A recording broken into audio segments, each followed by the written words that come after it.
guys so much. If you're just joining us, I'm John Cancio. You're watching True Talk. We're having different discussions, and we were talking to Nancy Jones from BOCES, Schenectady Promise, and we have a couple more questions for Nancy in the audience, and then we're going to go to Kay Ackerman from SCED, Schenectady County Embraces Diversity. So, but first we have a comment right here. Hi, we just want to stand up.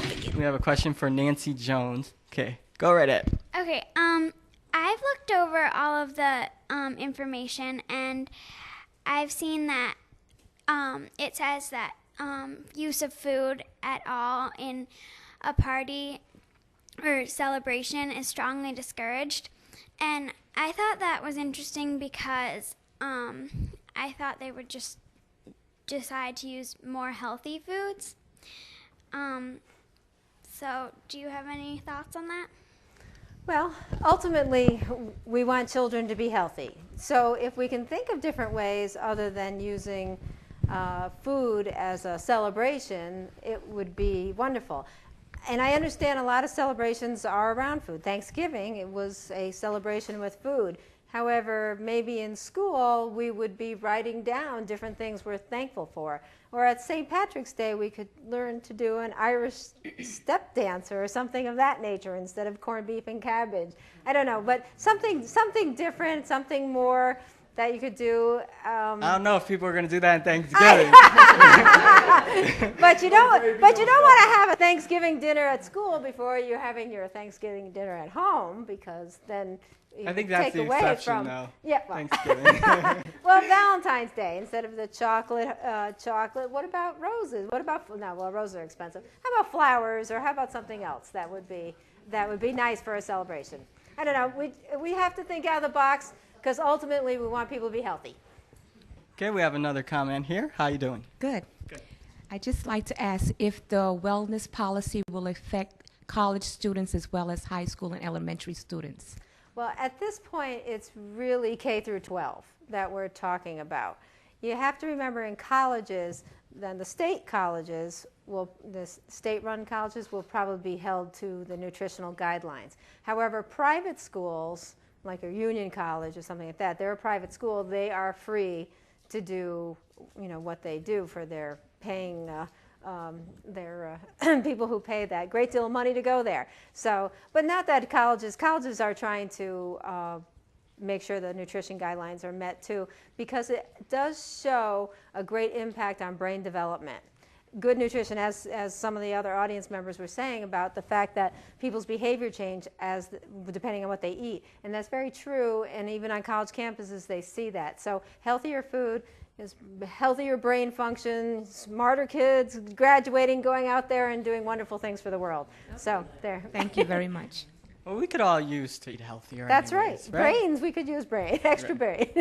Thank you very much, Nancy. We just had to get Thanks those for having me. few questions in for Nancy before we go to Kay Ackerman. Everyone welcome Kay Ackerman to the show.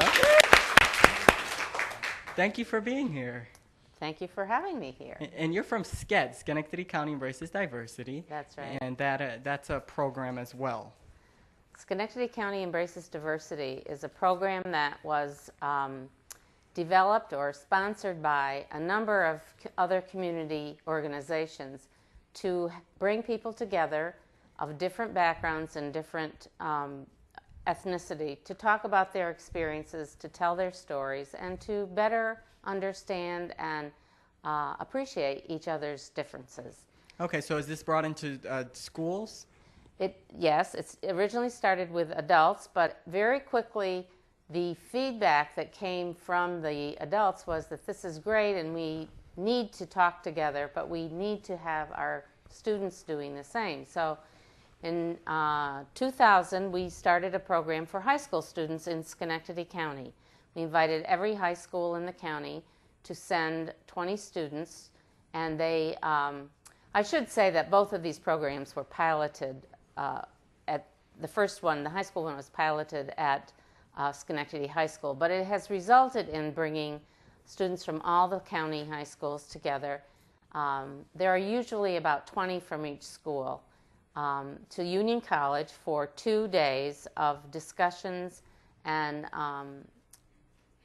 activities that help people better understand each other. So what are involved in these discussions? The students, interestingly enough, the high school program is facilitated. Each group of small group of students, they're usually about 12 to 15 students in a group, and they're from all the different schools, so that if you come from Duanesburg, you'll be in a group of students from other schools in the county. We don't put all the Schenectady High School kids in one group and all the Mahonison High School kids in one group. But the group discussions are led by students, high school students who have attended a previous study circle, and they are specially trained using a discussion guide, a curriculum we call it. So do they create the concept of these discussions? No, they follow a program guideline? that has been a guideline, a discussion guideline, but it involves different activities where they can have experiences getting to know each other, getting to know different opinions or different feelings, and then they talk about case studies, situations in which perhaps discrimination has been shown or some uncomfortable situation where they talk it out and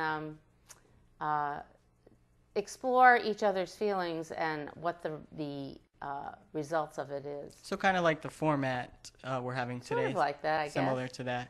Then at the end of the second day, these are 2 full days, at the end of the second day, the students come back together with their schoolmates, with their peers from their individual schools, and they sit down and plan an action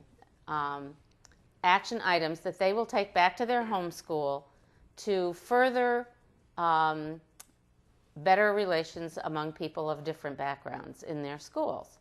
And sometimes it's to explore issues further.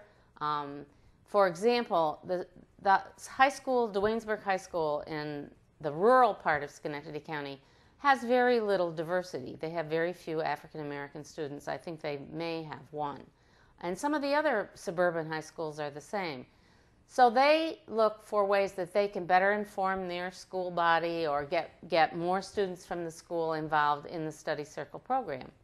And last year, the students from Duanesburg decided that they wanted to promote an idea of having Rosa Parks' picture be put on currency, paper currency, United States currency. And so they have started a petition drive. It's a long way to go, but they've started a petition drive. They're promoting it still, and they will eventually, they've been in touch with the Bureau of Engraving and the people who make the money, and they're going, I mean, literally make the money.